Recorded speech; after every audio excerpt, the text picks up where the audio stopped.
Thanks for joining us on another edition of Speed Chronicles. It's good to have you here on Wednesday. This is something we started beginning of the summer. We're going to continue to do it. We look at what's gone on, what's coming up, other stories in and around the news of racing and motorsports business. At Todd Lewis Sports, at RevTV are the social handles on X and Instagram for thoughts, ideas, questions, and what have you. Had a tremendous weekend at Canadian Tire Motorsport Park. Super busy weekend, lots of activity. The last big event of the year for CTMP, their last major event of the year. The track will be busy for some time yet. But we had NASCAR Canada Series, of course, the culmination of activity on Sunday, but lots of great racing throughout the weekend. Centra Cup was there. FEL Motorsports had both the M-Zone Radical Cup Canada and Sports Car Championship Canada. And happy to say that I got involved with the Trans Am Series this year as well, which was nice to have them back for the first time after 10 years at Canadian Tire Motorsport Park. Pretty cool race too. It was pretty cool. Paul Menard looked like he was cruising. Everything was going to be okay, but Chris Dyson kept him in check. Close by, and then made the nice move to make the pass with a handful of laps remaining and looked to be on his way to victory, except he got caught out in corner 5 and backed the car up, spun around. And in the meantime, Paul Menard retook the lead, cruised the last 2 laps and scored the victory and extended his championship lead. Good race, good action, and it was nice to be involved with the Trans Am Series. And folks, NASCAR Canada, super event as per usual. Didn't go exactly according to plan, or the strategy play was a little bit different this year. There's a long green flag run. We had an early caution with Dexter Stacey, who had a huge crash. He collected the 3 car of Jason Hathaway in his wake, but it was Stacey who slammed into the tires, bounced up in the air. Both he and Hathaway absolutely fine. The safety materials did their job. It was reminiscent of a crash that Daryl Timmers had as well. Just a huge impact, but again, Timmers was also okay. So good race, lots of action, little dramatic turn with a late race caution and a dash to the finish. Kevin Leclerc came out as the winner. So we'll see where it goes. The championship with a couple of more events left. Delaware Speedway coming up this weekend. And other action as well, of course, in the racing world. Formula One, Ferrari wins at the Italian Grand Prix. Isn't that good? Ferrari wins at the Italian Grand Prix. When Ferrari does well, especially at home in Italy, that's good for Formula One. The Tifosi are screaming. And how about this? Charles Leclerc wins on a strategy call.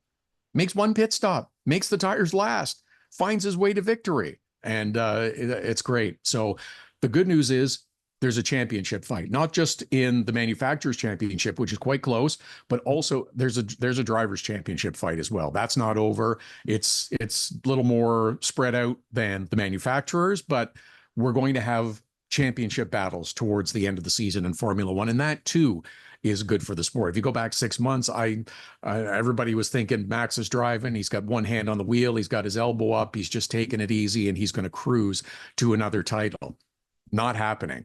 So I think it's good. Is it all the doom and gloom, and are they in panic mode? Not sure about that.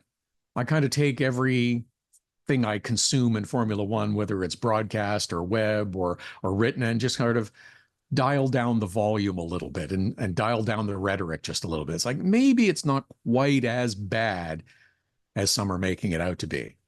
Ferrari in panic mode? No. They're okay. Is Red Bull in panic mode? No, I don't think they're in panic mode either. They're leading the championship. You're in the best position possible. You're out front.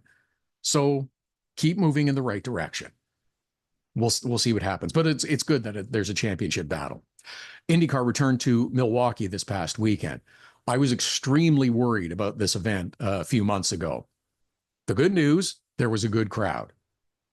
Not turn them away at the gates crowd who can't possibly squeeze another person in. There was a good crowd. And this is the starting point. Make no mistake, those that are clamoring for more ovals and screaming, you have to have more ovals. Okay, they've got one back, a heritage track. Now you've come out a little bit to get a taste of it. The racing was good. The action was good. Now you got to keep coming. Now you've got to build. Now you've got to grow from here. This is just the starting point. You can't have a one-off decent event and then say, oh, well, nobody's going next year, and it withers away again, because that's happened way too many times in the past. This is your last chance with Milwaukee. You're also competing against other series to come to that event or to that track. So be prepared. This is just the starting point. You've got to build and promote from here. And that's something IndyCar has been accused of not doing nearly enough of. I thought actually kind of the barbs back and forth between Pato O'Ward and the series were quite humorous about Mexico City. Pato saying, I've been trying to get a race there for years, and my discussions have been ignored by IndyCar. Well, okay, so you got usurped by NASCAR. NASCAR's in. Formula One's already there. If you're IndyCar, what's the reason to go to Mexico City now? There isn't one. You can't compete against those two events. Formula One's an established entity. It's a strong event. NASCAR is going to go in. It's the new thing. It's the first time since the 50s that Cup is going to race a points race outside of the United States. It's the new thing. It's going to get a lot of attention. Daniel Suarez and others will draw in crowds. There is no reason for IndyCar to have this on the front burner now. It should be off to the side, and nobody should be worrying about it for a while. It's not going to happen for a while, nor should it, because you don't want to compete against those two. You should be shoring up your other events and spending your efforts to build up your other events. You want more ovals? Great. You got Milwaukee. You got Nashville, which is now an oval because of the street race that could not happen because of logistics. That was an overambitious play. Okay, that's fine. You got another oval. I'll see how that one goes. I'm interested to see how that crowd is. Again, starting point, you've got to build from there. You've got to build these events, and you still have to build up some of the others on your schedule as well. Stop thinking about only the Midwest and having the Midwest mentality. You've got to build up these other events as well. So we'll see where it goes. I'm really kind of curious to see how these last couple of IndyCar events go. It's Alex Palou's championship to lose. I think it all but looks like his again. So we'll see what happens in the end, and then it'll be into the off season and a whole new era. In NASCAR, the playoffs are set. They've determined that these are the playoff drivers, and that's all NASCAR wants you to talk about is playoffs, playoffs, playoffs, playoffs. We don't care about anything else. It's about playoffs, and there's still those charters sitting in the background because that's about an awful lot of money, and that's the lifeblood for the teams, and they're very concerned about that, and understandably so. So we'll see what happens with that. But with the playoffs now, you could have started this a couple of weeks ago, but with the playoffs now, you can officially begin the new NASCAR drinking game, which is every time they use the phrase cut line is you take a sip. Trust me, you will be well lubricated before you are too deep into the race. But yeah, that's the new phrase, the overused phrase for NASCAR. They are at Atlanta this week for the first of their playoff races, and actually read an interesting post on X from Family Man Dave. So I'm going to spend $300 for camping, $350 for tickets and fairgrounds, $300 in fuel, $150 in groceries, souvenirs, et cetera, et cetera. NASCAR is going to tell me that we aren't going to see any cars on track except for qualifying and practice.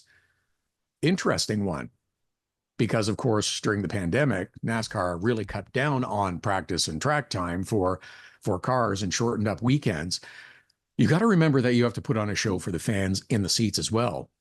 TV is one thing, but you have to have a live show. This is as much on NASCAR as it is on the promoters as well, is if you're bringing people into your grandstands and asking them to pay money to witness your show, then you better put on a show. You're in the entertainment business.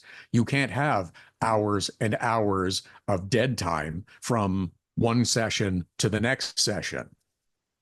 Formula One in Vegas is going to have a support series this year. They didn't last year because they were worried about the track, but have realized, okay, we need a little more activity going on. They're going to have a support series this year for Formula One in Vegas. That's something that that NASCAR may need to look at and consider in the future. So we'll see where that goes, but it brings up a good point.